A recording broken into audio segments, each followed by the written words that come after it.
actually everything begins, our life begins and ends. So why wouldn't our relationship begin and end? Why do we have this idea that like if we break up, people go, well, what went wrong? Like nothing has to be wrong. It can just be complete. And I think we really need healthy power more than anything else on planet Earth right now. We need to be conscious about power, and we need to be healthy with it. Hello and welcome to Flirting with the Edge. I have the pleasure to be with Shashi Solluna. Hello, Shashi. Hello, my love. It's a delight to be here with such a great name, Flirting with the Edge. Right? Yeah. I'm going to straight away present you. So that's the part where I do have a notebook and then I'm going to throw it away. But I actually know, like, you're a Tantra teacher, you're a Hay House author, but you're also a filmmaker, which I didn't know. And your works, I didn't know. I think maybe you mentioned, but then I forgot. So when I read it again, I was like, oh, that might be something. And anyway, your work spans trainings and retreats where making ancient wisdom alive for modern love and intimacy. Very good. Yes, that's the hardest part of a podcast, isn't it? Exactly. And right now you're in Bali. I am blissfully enjoying my last days. Yeah. And you've been doing a lot.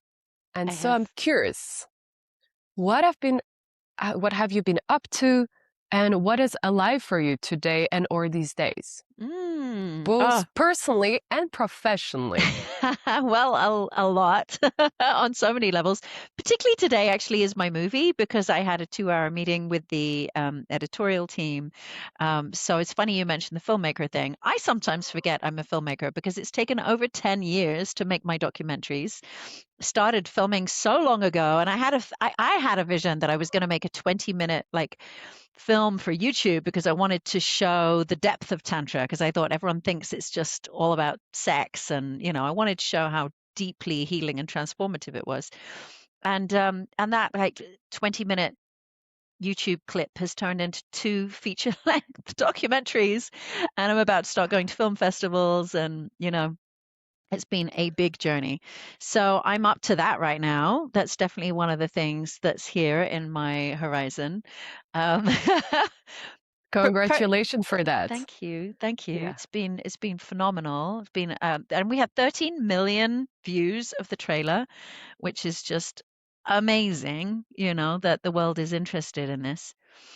So I just kind of like trust the universe that it's now is the time, and the people weren't ready for it 10 years ago. That's a story. That's a narrative I'm going with anyway. Personally, my heart is just flooded open with love and gratitude for Mama Bali. I've been coming here 20 years. I absolutely love this country. I love the local people. There's a huge festival here tomorrow. So lots of ceremonial temple time, but there's also such an incredible community who live here.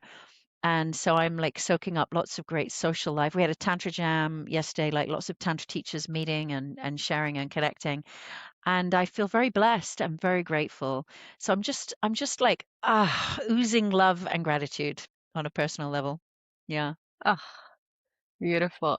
It's not in the presentation, but you definitely are also a community leader and creator. It's true. Yeah. It's not in the presentation because it's not professional. It's just, something I do for myself.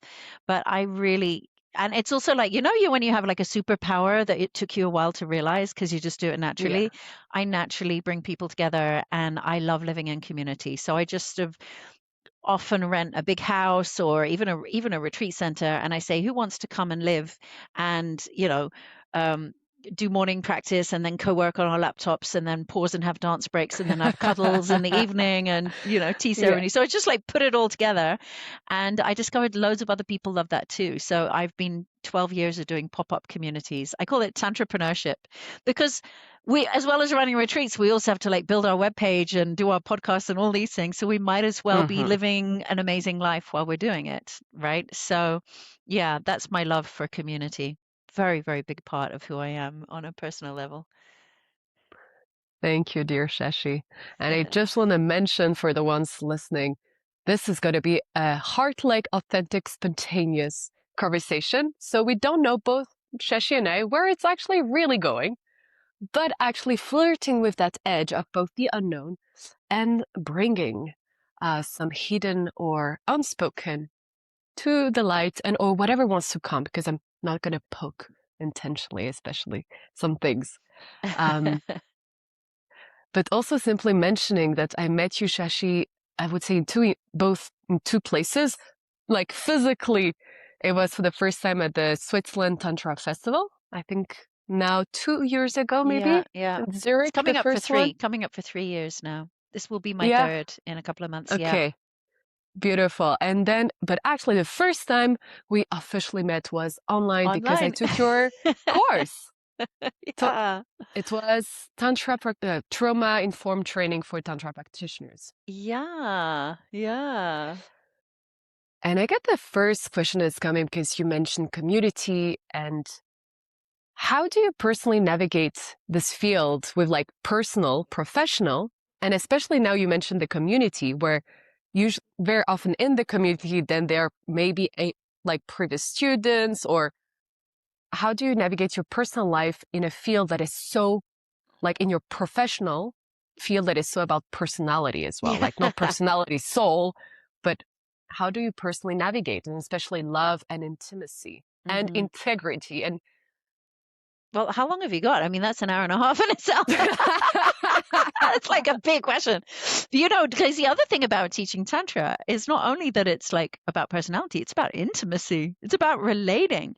So like, whether you like it or not, you're kind of in a spotlight, everyone wants to see who your lover's with or how your relationship's going, and it's, this pretty intense side of it, and it took me a few years of teaching to sort of realize that was so. Partly it took me a few years because the first 9 years I was in a monogamous tantric marriage. Actually, my first tantric partner, I just stayed with my first tantric partner, and we got married, and we were just in our bubble together. And when we moved on from that relationship, it suddenly dawned on me that like everyone's kind of looking like, who's the tantrika with, and so up comes this issue of like how do you balance power and vulnerability, because that's what it is really, right? It's a very powerful thing to be a tantra teacher, especially holding big groups, and you're moving spaces full of energy, emotions, intimacy, vulnerability, shame. I mean, it's a powerful role to take. And so then, and then also you get lots of projections onto you. And then comes the question of like, how do you navigate then your personal life? And, I see Tantra teachers who navigate it by being very, very private and, staying pretty much as a Tantra teacher. And I remember seeing one years ago before I was, really becoming a teacher, in the UK, who was bringing everybody into love and connection, but always leaving the events alone. And I thought, oh my goodness, I don't want to be that. I don't want to be just facilitating. I want to be in this field of love. Like I want to be in the tantric field as well. And when I broke up with my tantric husband, I thought, well, where am I going to meet a man now? I'm not going to go to a pub in England. I'm not, we didn't have online dating then. It was like, but I'm not going to go to like a pub. I want to go to a tantric festival. I want to go to a tantra workshop. I want to meet men into tantra. So I think what's really important is to be clear when you're in professional mode and when you're in personal mode. And I'm super clear on it. I feel it's like putting on a hat and saying, right now I'm holding you. And that's a big responsibility. So when I'm holding you, I'm not entangling with you. I'm not relating with you. I'm not flirting with you. I am holding you. I'm like mother role right now, and I want to model that parent role on the divine and be a pure vessel of non-judgmental, unconditional love that's holding you through your tantric journey. I feel that's what the facilitation part is. But some people would then feel like, well, now I've got to swan around like looking like I'm always in an enlightened mode, which you do see facilitators doing. And then you get the shadow coming out, like all those yoga teachers or priests or whatever who are swanning around wearing white, and then out come all these scandals about them. So that doesn't work. And so I realized I just need to be very, very clear and make it really obvious. Like now I'm a facilitator for this month, and I'm facilitating you. And the rituals, the opening ceremony, the closing ceremony mark that out. And so when I do like the closing ceremony of my training, I say, like, I'm now honoring you, you're a graduate, and we're stepping out of this relationship. And when we see each other in the future, we will be friends unless we choose to go into a working relationship of some sort, like assisting. So I make it very clear. And then I have really separate time and space where I participate in events, and I don't even assist. I pay and I go so that I can receive and I can feel what it feels like, to be a participant. I can meet other people. I choose the place where I don't have the same responsibility, and because I'm super clear about it, it's clear in the space. I can also feel sometimes I Yeah. go to participate and people still look at me and I see that projection, and then I'm careful with them because it still can exist. So I also can feel when people are really meeting me on a personal level, and when they're still, sometimes they need me to be their teacher or their guide, and I respect that too. So it's, partly there's having clarity of when I'm doing what, and then partly is like feeling what the relationship is, which is all about power dynamics. It's not being better than, it's just simply like a parent is responsible for the child, and a grandparent, it's just there's this natural flow of power that can be healthy when we're conscious with it. So I honor that very deeply. And I feel when I'm holding, when I'm meeting, and when I'm being held. Beautiful. I love that clarity. And I have two questions straight away, but just one is like very pragmatical. Some teachers have, like, for instance, a 30 days, 2 months policy of like, for sure, no interaction after a training. Do you have that? Or do you actually trust the fact that indeed, when there's like a closing ceremony, then if you feel there's clarity with the being like in their maturity, then there might be something else happening, or there is anyway, no matter what, like a X days policy, let's So say. here you're talking about intimacy, right? Yeah, Like, for yeah. instance, See, yes. I don't have this issue because I teach women only and couples. I actually don't teach singles Good. tantra anymore. Like I used to, but I Yeah. actually really wanted to make space for dedicated couples in the world of tantra. So I created the tantric couple, and I just love doing women's retreats. So as it happens, I'm not going to go into a relationship with my women, and of course, I'm not going to go into a relationship with couples. So I don't actually have that issue professionally. The only time I come across it is in festivals, which of course have a very different feel to them anyway, because sometimes at a festival I'm holding and other times I'm participating. And so, if there is something softer like that, and I meet someone and have a connection, I I feel it out each time, and I make sure we have a big conversation and everything's really clear. Yeah. It's important to me anyway, because I don't want someone who's with me because they're like, oh, Shashi Solluna, and I'm going to get some tantric initiation. It's like I don't want that anyway. I want someone who sees me for who I am, and wants to get. So it's not even appealing to me. I think it's more Yes. appealing to men, like I think male teachers, it can be, having adoring students batting their eyelids like, oh my God, you're a tantric master. It can be because of the way polarity works. It can actually kind of like make a man feel, um, you know, much more activated. More. Whereas I think as Yeah. women in general, there's a part of our sexuality and intimacy that likes to be held. And so therefore someone coming as a student is really not as sexually or intimately attractive anyway. So there's that. Mm-hmm. And I'm both like speaking from, both from a personal, but then also from hearing other women. Like for you personally, do you feel like having done a lot of actually like really inner work and also being clear and yeah, being strong, powerful, and like also from witnessing you super vulnerable, do you feel you're being like, is it easy for you to be met in your heart, in your sex center, and in your, like, I can be like very sapio being like, how is it for you? Like from Good that place, questions. there are like the people who tell me like, no, it's impossible. Once you're like actually really teaching in big groups, then it's like, no, it's super rare. You have to seek outside. And some beings are like, no, it's just for you to open. What is your experience with intimacy and being met as you actually teach that? And Yeah, great question. I think if I wrote another book, I would love to write a book on like sex and power and relating, because hmm, it's really about power. And Please write that book. Write that book, please. I've got it in me. I've got it in me for sure. Yeah. Just need the time and space. But like I hear a lot of women going, "Oh my God, I've done all this inner work and now men can't meet me." And it's not only in the Tantra world. I see it happening like in the mainstream world. Women are going, "Well, I've got my own money now," and men are not emotionally intelligent enough. So there's this happening. And I definitely, when I ended my 9-year relationship, I thought, God, I've done 9 years of full-time Tantra and amazing tantric lovemaking with this man, like, off the charts. And I was kind of thinking, now what? Like, where do I go from here? But so I entered what I felt was more like an initiatress, because back then there weren't so many people doing tantra. Back in the old days, there weren't so many people doing tantra. It's really taken off in the last decade, and so that there just weren't so many men who even knew what it was. But I discovered that love was the most important thing. Still is. Like, love is a portal through to something just tremendously powerful. And that being a tantrika, of course, there's gifts to bring, to a relationship, but then everybody has gifts depending on the life that they've lived as well. It doesn't necessarily have to be tantra. Um, and I discovered I don't want to be the teacher in my relationships.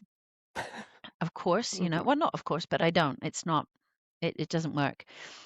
So I discovered more initiatory things, such as just like dance, which you and I know, like the way you could dance for a partner and you could bring a certain energy into the room, and then you're going to have intimacy of that flavor. So you don't need to say, right, now we're going to activate the fire element or whatever. You just bring the fire element and jump on the bed together and you're moving fire.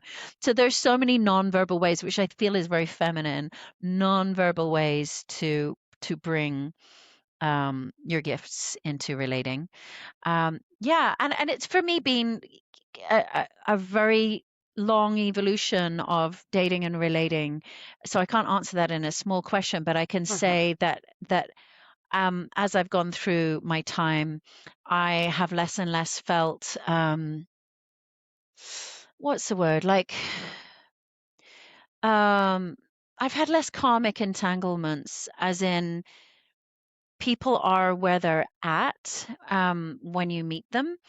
And that's why I want to write this book on sex, power, relating. Sexuality is really alive when there's a power differential, which is why, older men and their secretaries, or the Hollywood guy and the young actress, or, like all these power dynamics or age gaps, they're a real thing. And a lot of kink and fantasies based on power dynamics. And we don't acknowledge that enough. And when we get too power equal, we can end up in a very smooth, harmonious relationship, but the sexual dynamic might not be there. And I've always been really curious about that. It's like there's actually a gift, or there can be a gift in Eros that is giving a transmission of power. And it's usually power in exchange for energy. And it can be super dysfunctional, of course, like I just mentioned, like the Hollywood producer and the actress and the guy with his secretary. I mean, like, if we see power abuse, we also see it there. But when it's done consciously, then we can actually see that we're bringing gifts to each other, and that you can meet as lovers for different reasons. You can meet to be a power couple and create something together, but you can also meet with a power dynamic that's going to be an exchange of gifts together. As long as there's a feeling of exchange, then it works really well, which is why sometimes age gap relationships are so unwork. And I think when I was younger, I was attracted to a lot of older men, spiritual men, and I received so much wisdom. And I'm sure they were utterly delighted to have a younger, my energy and power and energy made in exchange. And now I notice I'm at the age where younger men are attracted to me, and and there's also a beautiful gift there. I see, wow, I see what a gift I am to them, but they also bring a lot of vitality. So power and energy often exchange, and that doesn't have to be unhealthy. It doesn't have to be unconscious. It doesn't have to be abusive. It can be beautiful if we see it. So I think trying to always be met isn't necessarily where Eros takes us. I do think that that there's a difference between a lovership, where there's an exchange of gifts, where power dynamics are often existing, and a partnership. Whereas partnership, I think, is better with a more even power match. And that is harder to come by for everyone, to find the right power match. And when that happens, I think we tend to. I've been married twice, and those were both really harmonious power matches where together we became a power couple. And I don't mean that like, you know, the Mm-hmm. modern sense, but like together we supported each other in our evolution and our growth, and we created things in the world together. And it can be a very amazing thing when you're met because there's equal power, but it's not the only way to relate. And I think that also in my book, I really want to like see that difference between a partnership, a lovership, and then also just moving energy like we do in the tantric field that I call tantric celibacy. Because when we see there are different ways to meet, we don't have to be so attached to searching for the one that meets us on every level. I see so many people are Mm-hmm. unhappy and lonely because they've got this huge long list and they're not meeting the person. But meanwhile, there's a lot of attraction and love that could be a beautiful exchange. And it might not be a perfect partnership, you know? Like if there's financial differences, it's probably going to be an awful partnership, but it can be an amazing lovership. Amazing lovership. So I think it's really helpful to become conscious around these things and not get too fixated on being totally met on every level. Because why do we assume that being met on every level is like the thing? It's not necessarily. Mm-hmm. Exchanges of power and energy can be absolutely amazing when they're done consciously. So that's my take on it. Mm, That's mm, my mm. summary. Ah, and I love it because honestly, that is also really flirting with the edge, It in the is. sense of like flirting with the edge of power, sexuality, and love, and even consciousness. I feel sometimes we go into consciously into experiences, like knowing what it is, and yet we still get into like a hurt mode or something because it's like the experience that we had to receive or that we still wanted to experience for yeah, from personal You're experience, right. like going into there, but absolutely loving that. Absolutely loving that. You're And right. It can be very edgy because, like, the examples I gave are like more from the unconscious world.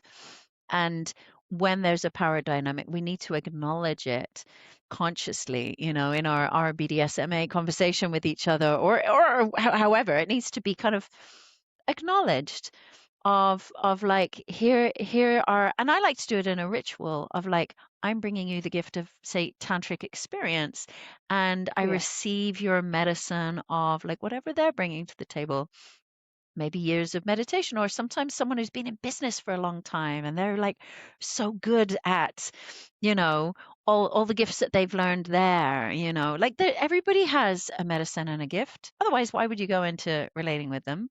Nobody wants to just give. And Yeah. so there's something there when there's a flow of eros, and I think getting conscious about what that is Mm, is what can make it healthy. mm, mm-hmm. I do it by writing fairy tales about, and I've done this for years when I've met What do you different mean? partners. Well, I write a little story like the tantrika and the yogi, for example. Like I was dating a guy years ago who was an Ashtangi yogi, and I just write in a kind of um artistic way, like not direct facts, but it's about us, and I'm pulling out what our gifts are. Like I'm very fiery and I often attract watery men. So like last year I had a beautiful connection with someone and I called it the Queen of Fire meets the King of the watery underworld. He was very Scorpio. And I just wrote our story into like a poetic fairy Mm, story, and it makes it really clear what the gifts are to each other. And I think mm, it's important to honor, because it's a bit obnoxious to kind of think that we're the one with all the gifts to give, and often we're not owning why we're in something.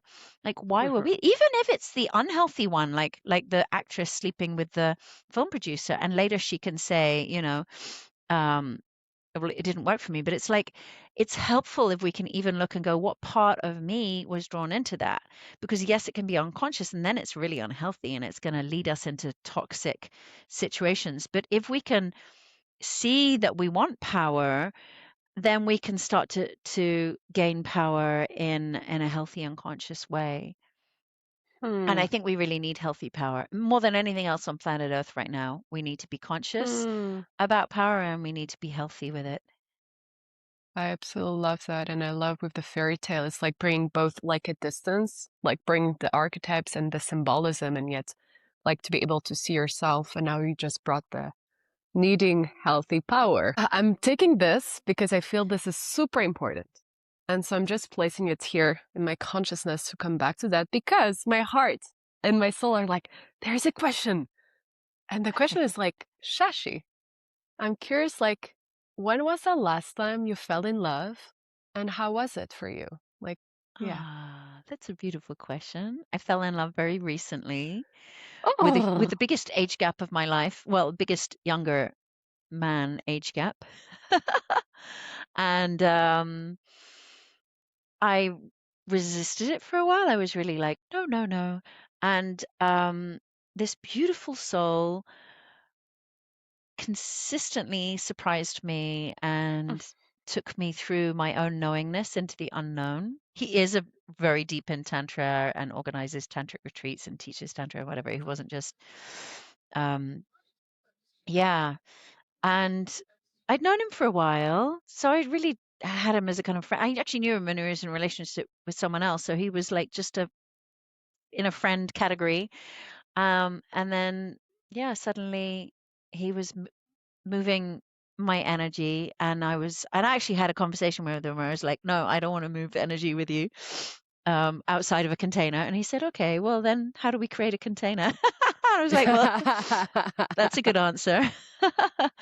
Anyway, I surrendered into this journey, and oh my goodness, it was phenomenal. I also didn't want to surrender because he was leaving, because he was running Tantra events in Europe and I was here and I had my commitment here. And so it was like, oh no, I don't know if I want to go into something when we have to move apart. But then, it's like, God, life is short. And what, what am I going to feel on my deathbed? Yes, my heart is going to ache when he leaves, but like God, I'm left with these amazing memories. So I went for it, and it was such a fantastic connection. I felt so vast with him and playful and expressive. And he's very much in his medicine was like he's all about the present moment and the unknown. He said, and I'm your lover. I never have made love to you before. Every time I meet you, it's new, and I meet you there, and then we go. So he's like really into this Latihan kind of in the moment thing, but he's also very sensual and sexual and erotic and passionate and fiery like me. And ah, it was like, yeah, and he's got this beautiful flavor of dark masculine that I really love. And like, it was just like perfect. And I was so in resistance, like about the age gap, and he wasn't. So I was like, okay, I I'm going for it, and I did, ah. and I'm still like basking in the afterglow of it. I'm still like having little snippets of memory and like feeling it through my body, and it was a gift. It was an absolute gift. And we're in the unknown, so I don't know if I even see him again. That was But my next question. It's like, what now? Like, yeah, what the, now? Both for the great you. unknown. Like, when you have such a beautiful experience, you literally just don't know, or you still try to make it happen, or you literally surrender to if you have to meet, you'll meet again. I'm quite a surrenderer, and I see if it flows, and he's there too. And I don't know, it's different with every connection. It's really unique with every connection, I'd say. Every connection has its own attachment flavor to it. And somehow we just had such beautiful love. There were times we were lying in bed in different positions, and we felt like we were statues of love. We would just like lie there together and feel like we're just a portal of love. Like love is just pouring through us. It was just heavenly and divine. And I don't feel like the need, but I don't feel the need to cling to it. But it's also because part of the flavor of this connection was meeting in the unknown. And we went into it knowing that we were going in different directions. And I thought, with this big age gap, I don't know that I would go into partnership. It was like a Yeah. beautiful offering from the universe. And I feel as long as you're not hurting each other or anyone else, then, you know, you you're going to deal with the feelings of aching or longing, or it's not a heartbreak though. Just Yeah. there are moments of longing, but what a beautiful feeling is that to like be like, oh God, I'd love that experience again. It makes you And alive. because where we're flirting with the edge, can you tell the age difference gap? My friend said no. Ah, okay. I'll respect that. No, it was only in my head. I'm like, if I'm not in my head, I'm like, oh my God, I'm in my body, I'm in my heart, I'm in the Yeah. Shakti, I'm in the moment. Like we're in a glorious place. So, but that's the thing. Like I say, that I see a difference between lovership and partnership. I think if you're going to build something together, if you're going to build a partnership, then things matter more. It matters about Hmm. finances and where you're going to live and lifestyle alignment. Do you want to? I actually broke up my last amazing like marriage because of our lifestyles weren't aligned. Like he wanted to live in the North Mm. Netherlands, and I like my traveling life, and so we moved apart. So I think if you want like real partnership and you want to build something, then ages and finances and life choices, those kind of things do matter to cultivate something. I'm not saying it can't be financially different, but it's just that they matter more. But if you're Yeah. meeting in a lovership, it doesn't have to matter at all because you are exchanging a medicine. You're opening a portal to love. You're stepping in to something to receive its Mm. gifts. And I feel it's not only about receiving gifts. I also feel that when you fall in love, the two hearts coming together open a portal of the divine. I feel it's a holy experience and that it's like you're opening a channel of just pure God divinity streaming down to earth, and it radiates out to the community and the people around you. It heals our bodies, it heals our hearts, it also touches our friends, and it makes the world a better place. So, then the question is like, just because we can't be together forever, should we not open that portal? Do we have Mm. to wait until all the little check boxes are there and we can live happily ever after? Or are we going to open that portal of love? Even if we only have like a few weeks together, are we going to open that portal of love and let it through? And that's flirting with the edge, isn't it? Ugh. And I just thought like, okay, I'm about to create some tantric dating events, probably. That's the last thing that just came out for Mm. now this summer. And I'm like, okay, let me just take this, what you just said for people, because I feel that's like what most people, not most, but a lot of people are about. It's like, okay, no, they need to not only like feel each, like tick all the boxes, but do we say that? Anyway, tick all Yeah. the boxes, but also like, oh, if it's not perfect, like if lifetime or like doesn't open, like we don't open up to a love situation. So I love that here you're like, hey, what about we let love really penetrate and allow it to flow? And I love that you also mentioned that it's not only a divine experience for yourself and for the partner and the person you're with, but also for the surrounding. Mm. Amazing. I Exactly, as love long that. as it's not causing harm. Like last summer when I was in England, I fell in love with a beautiful being, but he's raising a son in London. And like the last place Mhm. on planet Earth you're going to find me is in London. But the love was just so special, and it just kind of caught us by surprise. And so I wrote him like a proposal. I said, "Do you want to come and have a lovership with me in my house for 1 month? And every day we'll do like a little tantric exercise from a video, not from me, from another teacher, and we'll go to festivals together and we'll co-work and we'll do yoga in the mornings." And I just made this kind of offering, and he said yes, and we made like this kind of agreement to create a container. It's like, okay, we can't have lifelong Mhm. because, I'm not going to be in London, whatever. We're in different places in our lives, but we can have a month long. In fact, he laughed. He called it a rolling contract. We ended up doing 6 months because it was so beautiful. We just kept extending. And then he came to Bali and then he came to Thailand. And, Oh, like we've actually had, um, we had extended chapters and then he went back to do his thing. And that was just beautiful. I mean, it just left us better off than before. And I think too much in our culture, we've been told it's a failure if it ends. It's like, why is love a Mm-hmm. failure? Because it ends. Like everything begins and ends, you know, like music begins and ends, and our you build a business and it begins and ends, and actually everything begins. Our life begins and ends. So why wouldn't our relationship begin and end? Why do we have this idea that like if we break up, people go, well, what went wrong? Like nothing has to be Mm-hmm. wrong. It can just be complete. Why don't we just accept that? Wow. I think you're the first person like saying it out loud, or even saying it. I've never heard someone else speaking about that. I love that. Yeah, I think it's such an important it's funny because Hmm. just this morning with my film crew, like in our film, we have our character Bob falling in love, and then we have him breaking up with his partner. And one person who watched it was like, "Oh, you shouldn't have the breakup. Everyone should believe that they're still in love." And the film editor, he was like, "But isn't this great? Like, you're not Hollywood, and you're showing Yeah. that he's had life lessons out of this, and they're moving on." So, I think there's too much shame for people, and people Mm. stay in a relationship when it's no longer serving them or even harmful because of that Mm-hmm. shame. Because it's like, oh, Mm. I married this Mm. person, or even just I'm living with this person, so I can't step out of it. And that is Mm. way worse, to be stuck in something that is harming you Mm. because you're too ashamed to leave, you know? I think that's huge, and especially more in mainstream, but not only. It's like it's huge. It is. It Shashi, is. tell me wait, I have to decide first. Okay, right or left? Which is Uh, going to be mine. left. So this one. So it's going to be the power question indeed. We're bringing back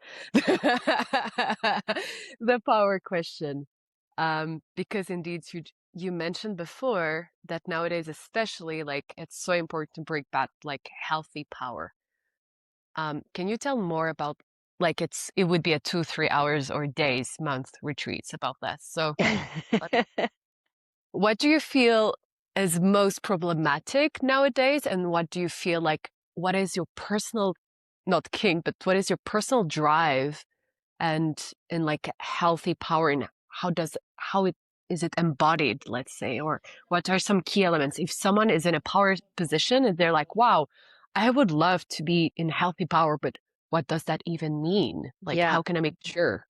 Yeah. Well, I think it's quite simple what healthy power is actually.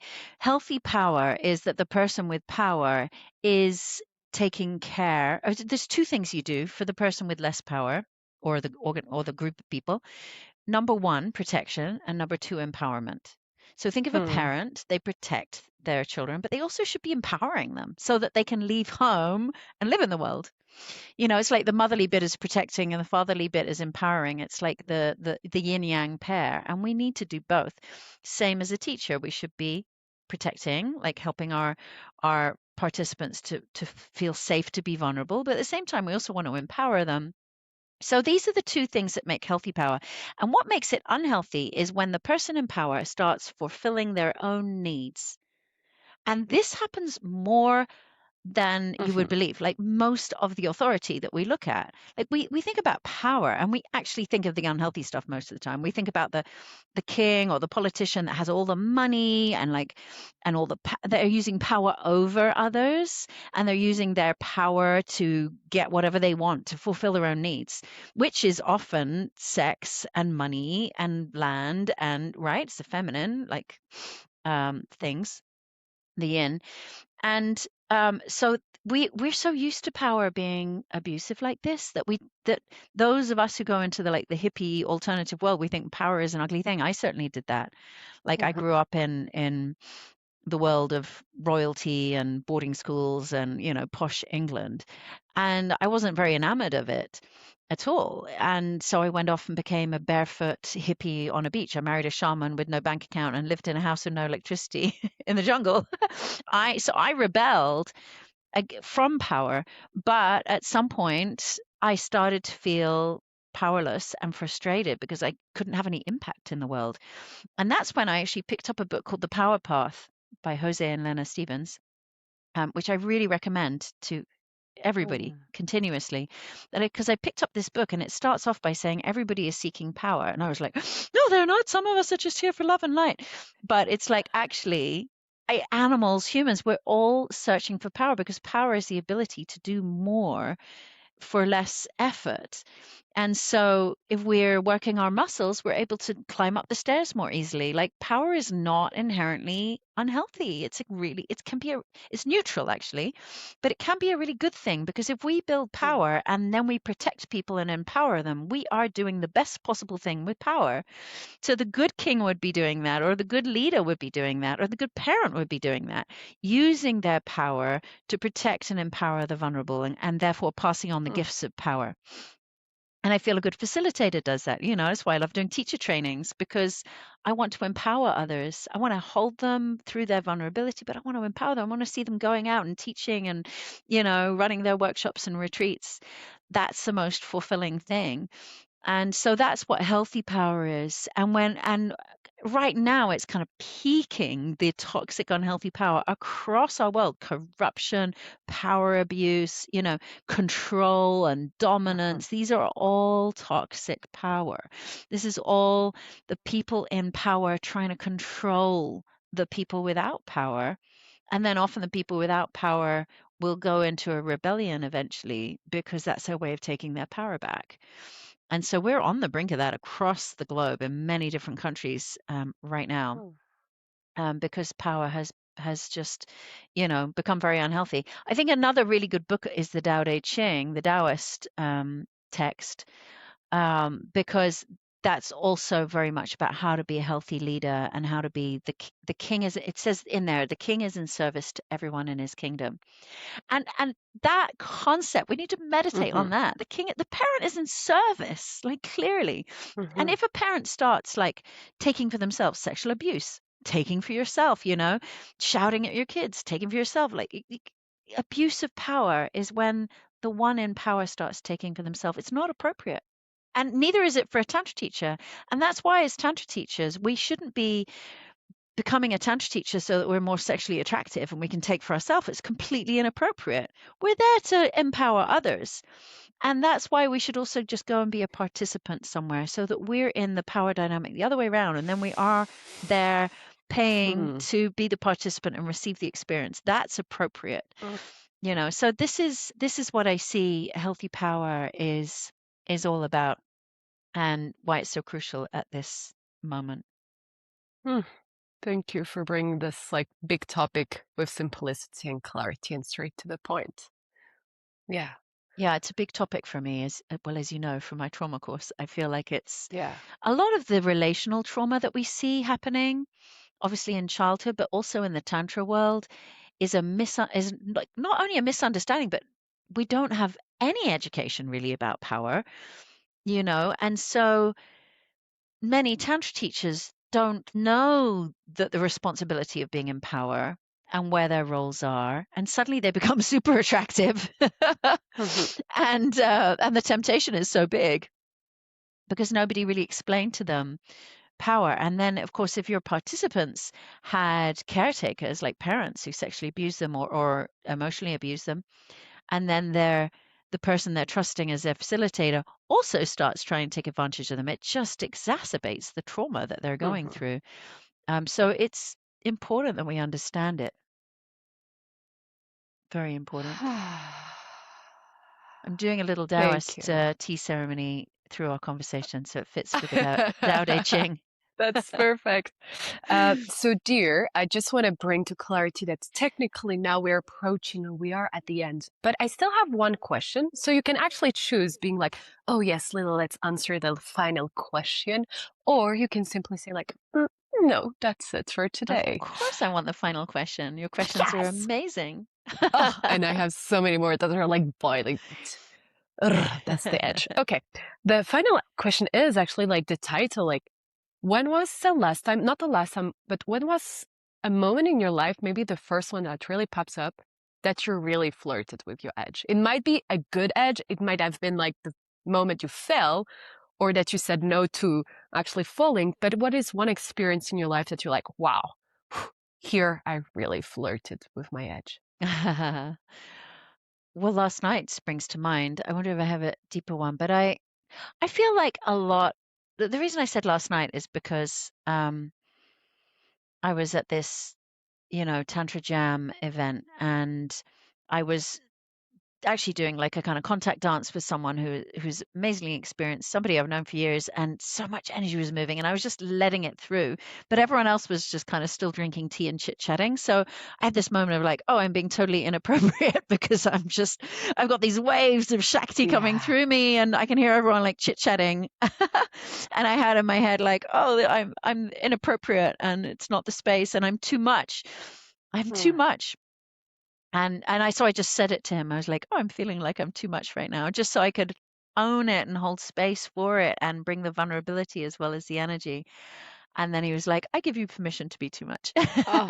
And actually, it was so beautiful because then this Oh. energy just came flooding through me, and I was kind of like in this dance of energy, and I felt so much love pouring through me. I felt like I could heal the world. I was like, "Wow, there's such beautiful energy flowing through that it takes a certain kind of courage. It's an edgy thing to let it through. It's an edgy thing to be too much. And I think that's the edge I've danced with my whole life, like growing up in posh middle class England, which is quite an emotionally like, "Oh, hello, how are you today?" held culture. And I felt like, God, I was meant to be in Brazil or Italy. Like the stork dropped me in the wrong country. Like I'm a passionate woman. I was a passionate girl. I just passion was my nature. And I often felt too much. And I think that Tantra has been for me so much a path of exploring my too muchness and sometimes having a field that will hold me or a partner that will hold me. And other times just feeling what it's like to be at that edge where the only permission comes from myself, and maybe people are going to judge, but I'm choosing in this moment to let this through anyway. As long as, again, there's no harming anyone. I think that's super important that we're not indulging or hijacking people's space or harming people. But if it's truly harmless and it's just a matter of like judgment, then there's an edge there, and that's an edge that I flirt with, yeah, continuously, but less so now. I Mhm. mean, it was just a very big part of my journey earlier on. But still, even last night, there it came that I suddenly realized I'm having this huge energy orgasmic experience, and everyone's like chit-chatting over cups of tea. Thank you so much. It actually brought like tears to my eye. I was like, what? But actually, it's this courage. And thank you so much simply for naming it and being it. And I think it touched me personally because it happened to happen to me to be in this situation of like being in ecstatic state and people around being in something else and Yeah. feeling the shame or like, this is absolutely like not what others are feeling. Like, what's going on? And I love that's like the person you found the vulnerability to just name it, and the person like you were with like gave you full permission just as a mirror to welcome this, and it's so Mm, beautiful, mm. really so beautiful and powerful. That continuous edge of being Yeah. ourselves authentically in a world Yes. that isn't always, you know, open to that. Hmm. Is there anything else that your heart, your soul, your sex, or your mind wants to share to express? uh, I mean, no, like I'm not like thinking, oh my God, will she ask me this or what about that topic? It's just felt like a beautiful flow, and I feel like if you carried on asking me questions, I'd continue. Hmm. But at the same time, I feel like you've covered such deep ground, both personally and professionally and metaphysically. So I'm feeling very fulfilled. Thank you so much, Shashi. And who knows, like for me at least, it would be a pleasure to have you again in a few rounds to indeed like dive deeper into other themes that we're here. And so can you tell us maybe how we can find you, and or if there's any specific creation project that you want to share or that can be an invitation for people? I have so many offerings that I think it's important for people to find the one for them, like because mostly on a professional level, I'm teaching very high level. I'm teaching a teacher training, and I'm teaching people who are already teachers like yourself on the trauma training. And I'm only going up more and more because I'm mentoring. I'm just at that stage after 25 years where I'm mentoring more of my graduates to step up. And I'm sort of not stepping back, but I'm just making more space for the next generation of teachers. Yeah, in terms of like working with me as a teacher personally, then I'm really there for people at that level. But I have a lot online for everyone. Like I have like couples work and introduction to Tantra. I've made this whole platform called livetantra.com, and on there it's a really good place to browse. And I've got my podcast, Tantra Made Easy. I've got my book, which is an introduction to Tantra. I've got my movies, So I've created so much in this realm. And I think the best thing is for people to kind of poke around and see which piece appeals to them, and what they're looking for in that.